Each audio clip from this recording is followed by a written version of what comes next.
Mi nombre es Elías Caballero, curso de Ingeniería Biomédica. Soy de la comisión 1.1 y voy a presentar el trabajo final de taller y laboratorio. Este es mi documento.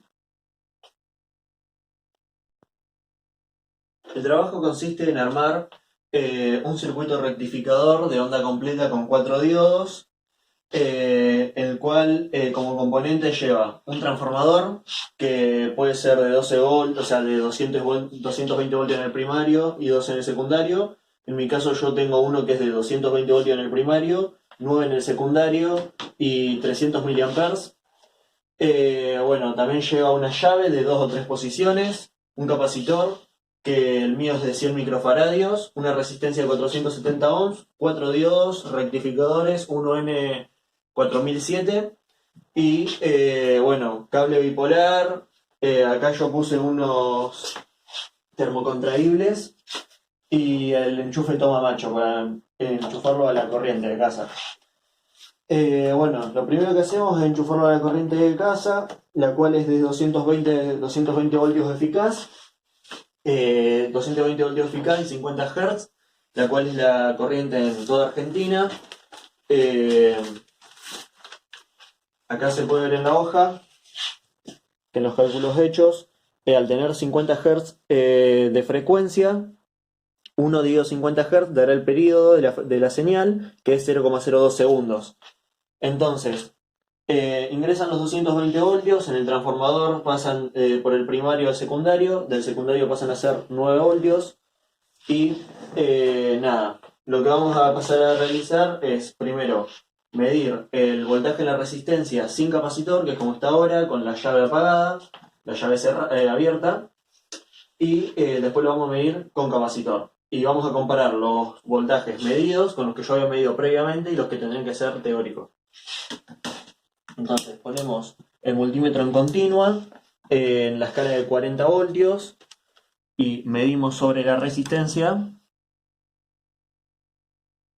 y da 7,43 voltios en el multímetro.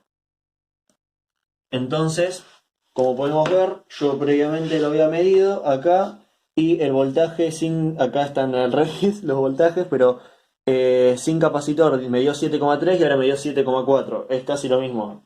Y después los valores teóricos sin capacitor dice que debería dar 7,3. Cuando yo lo calculé, una ecuación que es 2 por el voltaje pico menos los 2 voltajes de diodos, que es 0,7 cada uno, dividido pi, y esto me dará 7,3.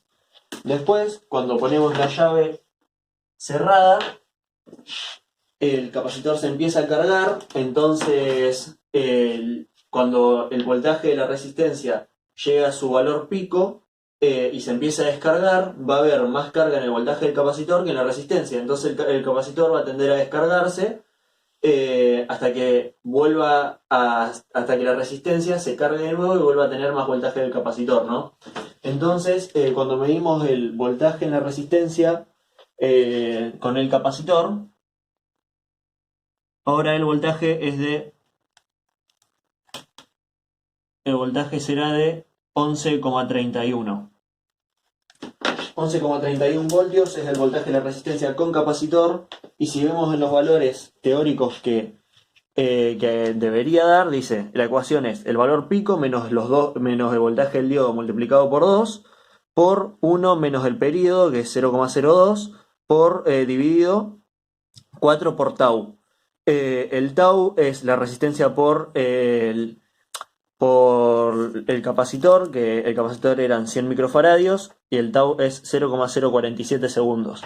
Acá tenemos toda la ecuación resuelta y da 10,12. A nosotros nos dio 11,3, igual que me había dado a mí cuando yo lo había medido previamente.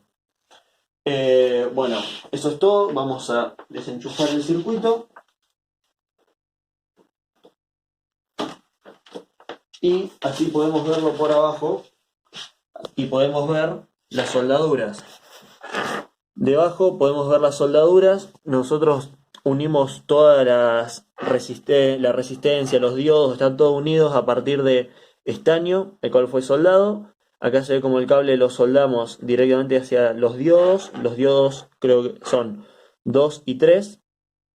Después soldeamos el diodo 1, lo conectamos con el diodo 4 a través de un cable, que podría haber sido también a través de estaño. Y tenemos conectados el cátodo del diodo 1 y 2 con la resistencia, y el cátodo del diodo 3 y 4 también con la resistencia. Y por último, tenemos conectadas el capacitor, una pata del capacitor con la resistencia, y la resistencia la tenemos conectada ahí con un cable que va hacia la llave, y el otro cable de la llave va hacia el capacitor.